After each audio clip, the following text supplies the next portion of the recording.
भगवान की विदाई का अवसर आया। भगवान कहते हम द्वारिका जाएं। और जैसे भगवान द्वारिका जाने लगे तो कुंती बुआ कहती है कृष्ण जा रहे हो? बोले हाँ। बोले जाते जाते अपनी बुआ को कुछ दे दो। भगवान ने कहा बुआ मांगो, कौन सी ऐसी वस्तु है जो मैं अपनी बुआ को न दे दूं? बोले मना तो नहीं करोगे? कहे नहीं करेंगे। कहे हमको विपत्ति दे दो, विपदा संतुना शाश्वत, हमको शाश्वत विपत्ति दे दो कृष्ण। सच पूछा जाए श्रोताओं ना, तो न विपत्ति मांगने वाली चीज है न संपत्ति मांगने वाली चीज है। ये तो चिंतन की बात है।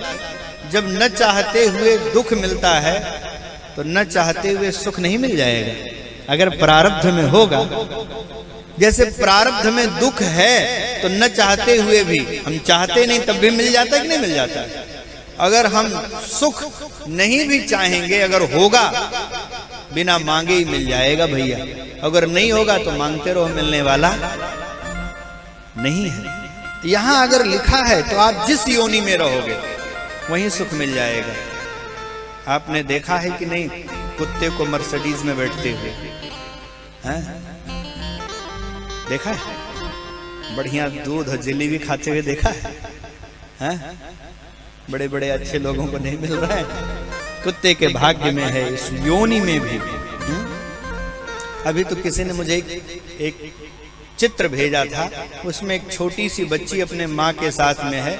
बच्ची का हाथ पकड़ रखा है, छोटी सी है, और कुत्ते को कंधे पर बिठा रखा है। तो हमने कहा ये प्रारब्ध है। इस कुत्ते के भाग्य में कंधे पर बैठना लिखा है और इस बिटिया को नंगे पांव चलना लिखा है। तो ये मनुष्य योनि में भी नंगे पांव चल रही है और कुत्ते की योनि में भी स्त्री के कंधे चढ़ करके चल रहा है। हाँ, बड़ी बड़ी सुंदर सुंदर स्त्रियां जिनको कोई देखो नहीं सकता है, बड़ी बड़ी अभिनेत्रियां। भैया वे कुत्ते का मुख चाटती, देखा होगा, चूमती है। कोई मैं गलत, कोई नई बात थोड़ी ना बता रहा है, इसमें हंसने वाली कोई बात थोड़ी ना। तो आप देखा ही रहे होंगे, हम तो टीवी वगैरह कम देखते हैं, अवसर नहीं मिलता है देखने का। आप लोग तो देखते होंगे चलचित्र वगैरह, तो उसमें देखो तो भाग्यशाली है कुत्ता। इतनी बड़ी अभिनेत्रियों की गोद में घूम रहा है, उनकी गाड़ी में घूम रहा है, दही जलेबी आनंद ले रहा है। कहने का अभिप्राय यह है, विपत्ति मांगने की वस्तु नहीं, बिना मांगे मिलती है। और कुंती बुआ कह रही विपत्ति दे दो। भगवान के पास विपत्ति है नहीं तो देंगे कहां से? वस्तुतः विपत्ति की याचना सार्वजनीन भावना नहीं है। कुंती बुआ मांग क्यों रही है तब? उसमें गहराई है, कह नहीं पाई।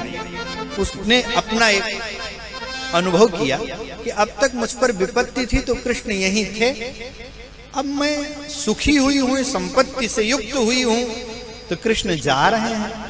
कहीं कृष्ण जहां विपत्ति रहती वहीं तो नहीं रहते हैं। लाओ मांग लें, शायद रुक जाए, शायद रुक जाए। विपत्ति की याचना कृष्ण को रोकने की जुगत है, युक्ति है, उसकी आंतरिक भावना नहीं है विपत्ति। और बात सत्य है, जितना भगवान विपत्ति में भक्त के साथ रहते हैं उतना संपत्ति में भक्त के साथ। भक्त पर विपत्ति आ जाए तो भगवान भक्त के अंतरंग हो जाते हैं, सन्निकट चले जाते हैं। किसी ने नहीं देखा होगा, श्री कुंती बुआ कहती हैं, बुलाओ सभी महर्षियों को, ऋषियों को। जैसा मैंने विपत्ति में न्याय करते हुए भगवान को देखा है, किसी ने नहीं देखा। भीष्म पितामह ने प्रतिज्ञा कर ली थी महाभारत में कि कल का सवेरा जब होगा, कल के युद्ध में पांडवों को मार दूंगा। द्रौपदी प्रसन्न है। द्रौपदी से किसी ने पूछा, भीष्म की अटल प्रतिज्ञा है, तुम्हारे पांचों पति कल मारे जाएंगे, तुम वैधव्य दोष से युक्त हो जाओगी और तुम हंस रही हो। भले हमें चिंता करने की आवश्यकता नहीं है, कृष्ण है ना।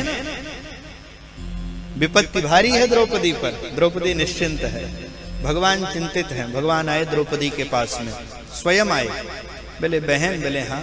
बोले चलो, कहाँ चलें? बोले कौरवों की छावनी में चलना है, जरा घूंघट कर लो। घूंघट करके द्रौपदी को ले जाने लगे तो भगवान ने कहा तेरी जूतियों से तू पहचानी जाएगी बहन, तो क्या करें? बोले जरा उतार दे। भगवान ने द्रौपदी की जूतियां उतरवा ली, अपने पीतांबर में लपेट लिया, अपने कांख में दबा लिया। विपत्ति में भगवान भक्त के जूतियों को अपनी कांख में दबा लिए और ले गए। भीष्म पितामह की कुटिया थी, ध्यान में बैठे थे। भगवान ने कहा जाओ प्रणाम करो। और द्रौपदी आई, कमर की करधन बजी, पांव की नूपुर बजे, आंखें बंद थीं, पर ये आभास हो गया कि कोई सौभाग्यशालिनी सन्नारी आई है। महाभारत की कथा है। और भीष्म पितामह ने सौभाग्यशालिनी जान करके कह दिया कि अखंड सौभाग्यवती भव। अब जब आंखें खुली तो भीष्म पितामह ने कहा द्रौपदी तुम? बोले पितामह आज आपने मुझे अखंड सौभाग्यवती होने का वरदान दिया है और आज ही आपने प्रण लिया है कि मैं पांचों को मार दूंगा। कैसे बैठेगा सामंजस्य? पितामह ने कहा तुम्हें यहाँ कौन लाया? वस्तुतः उस समय वहां भानुमति आने वाली थी, दुर्योधन की पत्नी। तुम्हें यहाँ कौन लाया? तुम आई तो नहीं हो, तुम लाई गई हो। कौन लाया? जब तक बाहर निकल करके आवे देखें भगवान मंद मंद मुस्कुरा रहे हैं, कहे जिसकी रक्षा भगवान करें। भक्त के प्रति आपकी भावना आगे कहेंगे, आगे के श्लोक में कहेंगे पश्य भूतानुकंपितम। हे अर्जुन, इनकी भक्तों पर अनुकंपा देखो। विपत्ति में पड़े भक्त पर जितनी अनुकंपा करते हैं उतनी संपत्ति से युक्त भक्त पर अनुकंपा नहीं करते हैं, इसलिए मुझे विपत्ति दे दो। भगवान ने विपत्ति तो नहीं दिया, लेकिन कुंती बुआ संपत्ति नहीं मांगती है, क्योंकि संपत्ति होने पर सूक्ष्म अहंकार होगा ही होगा और वह अहंकार भगवान को दूर करने वाला होता है।